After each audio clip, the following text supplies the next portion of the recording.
Welcome to this new video of the series of image processing for automatic mitosis detection. This is the second video in the series. I will give a short summary of video 1. There's one strategy to establish criteria to detect possible mitosis and as a criteria for cancer. And the way I do it is I use ChatGPT for Python and CV programming. I do not know both of them well, neither Python nor CV. And nonetheless I can do such a program because I have ChatGPT. Yeah? And the basis are HE images of a tumor, hematoxylin eosin, standard staining, and one example. In this series I just have one sample that I use as my standard sample that is written here together with its source.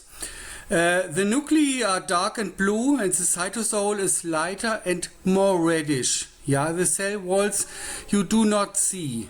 You can see the details in the prior video series.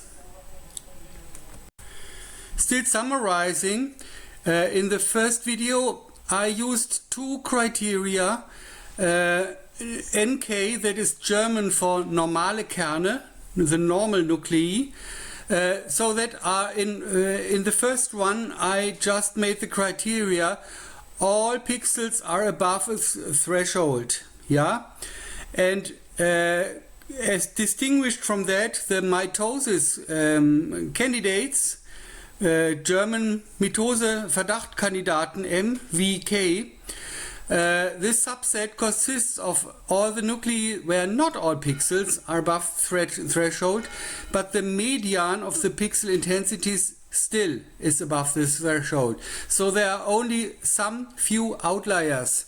In statistics, median is used if you have to worry about outliers, because then it is more stable towards outliers than the mean value is, for example. Yeah. So still summarizing, this gives a certain table of values, mean and median and outliers. And I can slightly distinguish between NK, normal nuclei, and mitosis candidates, MVK. So the mean diameter of NK is smaller than of MVK, but this is actually that looks better than it is, because the standard deviations overlap, unfortunately. So this is only a weak indicator yet. It is an indicator, yeah, but only a weak until now. So our goal now is to find better criteria. To this end, I used ChatGPT with a prompt that I summarized here.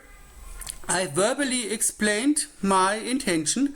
I want to distinguish between circles, ovals and dumbbell shapes, because these three are interesting in the context of mitosis. If it is a perfect circle, the tendency is that this is a normal nucleus. If it is an oval, that is a clear indication that it is within some early stage of mitosis.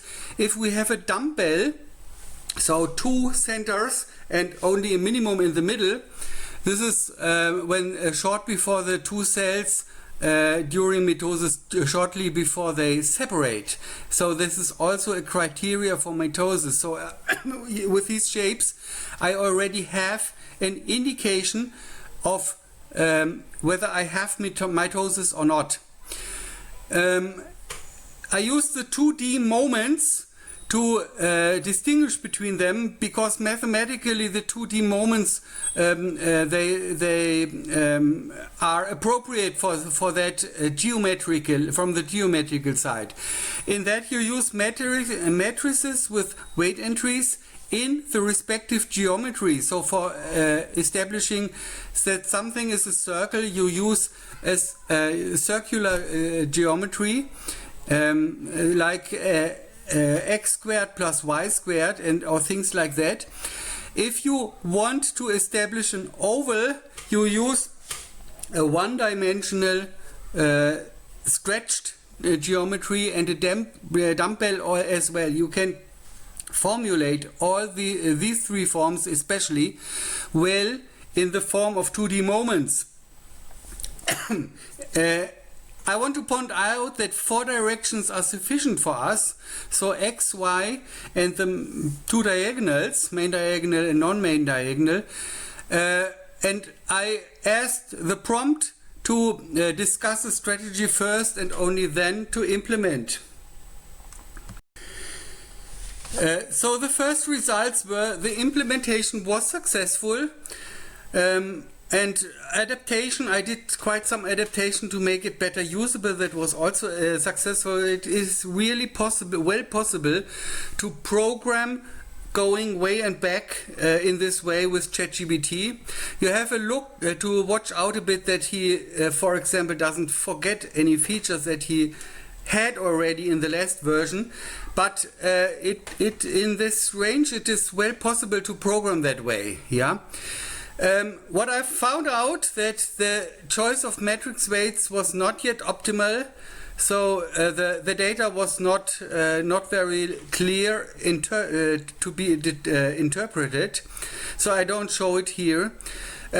One step to go further with this would be to do orthogonalization, full separation of a circle and oval.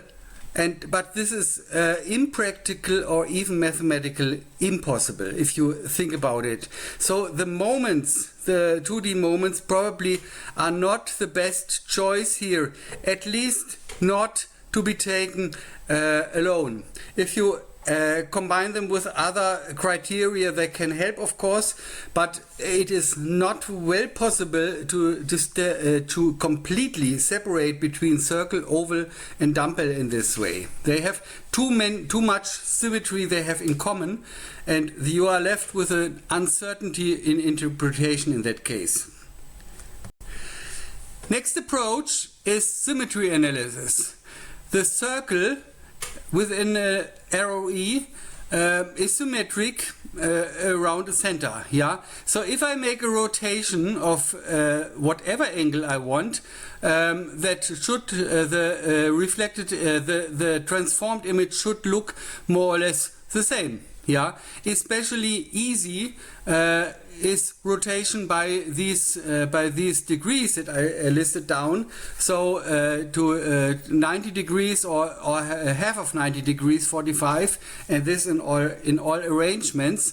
So it shouldn't change much. If I have a circle in an ROE, a centered circle in an ROE, and I do these symmetry transformations, it should not change much. If I have an oval, some of these reflections don't change much. Others perpendicular to that lead to great changes. Yeah. So you can, if you analyze these symmetry transformations, you should be able to distinguish between circle and oval. And the dumbbell, it's the same. Some symmetries has the same symmetries as the oval, but in addition it has a low intensity in the center. So by symmetry arguments you could separate them. Here I show you the prompt that I made. This is mainly to allow you for stopping the video, making a screenshot and analyzing it later if you wish. This is the prompt in German. I was working in German.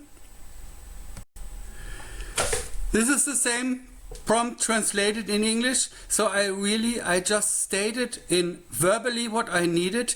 I do this logically in a clear as clear logic as I can, and I ask the ChatGPT also as precisely what I want as I can, and then the outcome is good.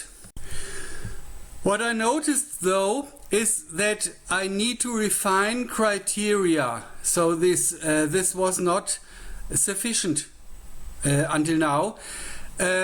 I need to refine criteria in two ways. Actually, I need to know how good does the watershed segmentation perform. It did not perform well enough, needs refinement and or additional criteria. So that if I look at the nuclei, it did not detect all of them. It detected some of them wrong. So it needs correction. Yeah. The further point is I want to find further criteria to determine mitosis candidates, and especially carefully watch at strange-looking nuclei. So the next step then I did was to have ChatGPT give me a program where I can look individually at the look around with the mouse, and for every nuclei that I pinpointed with the mouse, give me some additional data, some give me the masks of watershed and so on, and find out how the criteria behaved. So here are some examples, some typical examples of mitosis candidates. Yeah. And from these images, I can derive certain clear criteria for that. So nuclei can be enlarged, just enlarged, that is already a criteria. They can be elongated or in a dumbbell shape, both are criteria.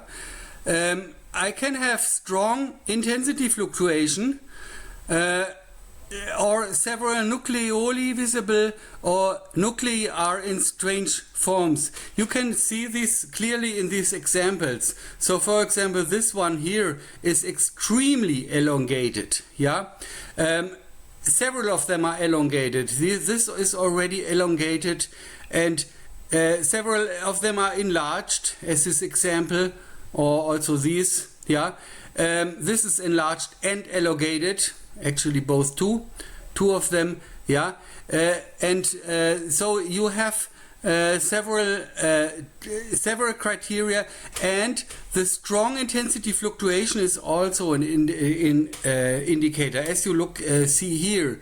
Yeah, so that is not a compact nucleus anymore. So but all these criteria, they show that something is going on, and they can be mitosis criteria. Further, it is always interesting to look at the neighborhood of a nucleus. Yeah, if there is an isolated nucleus and for long range there's nothing around, it's isolated. It's one story. It may show some criteria or not. If I have several neighboring nuclei, they might stem from the same cell after cell division. They might, they might not. Yeah, but that plays a certain role, that can give us additional criteria. So here, for example, in this on the left, I see several nucleoli visible. Yeah, and I have cases here where two or more very close neighbors are to be seen. I should count them as well as mitosis candidates. Yeah, so it is interesting not only to separate out the nuclei and say I have nucleus 1, 2, 3, 4, but always also find out what are the respective neighbors. Do they have some connection? Is it possible that they stem from the same cell earlier in their lives, for example? So the next steps then will be to implement these criteria in a robust way. Yeah, if nuclei are enlarged, I can evaluate in an image. I can evaluate surface and diameter that are robust, the robust measures of ROE where I detect a nucleus. Yeah, if a nuclei are elongated, I can compare two perpendicular diameters and or the max and min diameter. You can, for example, you can get circles and define circles that have the minimum diameter. So all pixels of a circle should be within my my spot. Or I can define a maximum diameter when I say I'm looking for the circle that has still one point at the border common. So that is that big that it has at least one point in common.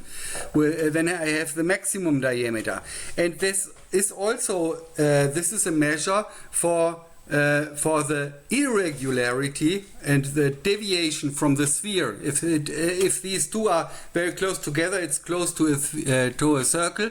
If they are strongly apart, it should be elongated in some way or chaotic, but not circular. Yeah, and I can evaluate intensity fluctuations that can be done by evaluating the standard deviation of that spot. Yeah, dumbbell shape. If you clearly determine the two centers and in addition clearly determine a minimum in between, you found a dumbbell. Yeah, so that can be implemented quite in a robust way, and that should be the next steps.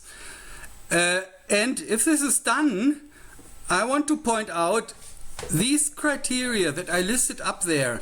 You see them in the images. Yeah, so that is obvious. You can just look at the image and you can say, okay, this nucleus is enlarged. Yeah, but for example, what if a diameter is just by 10% increased? Yeah, that is measurable but barely visible.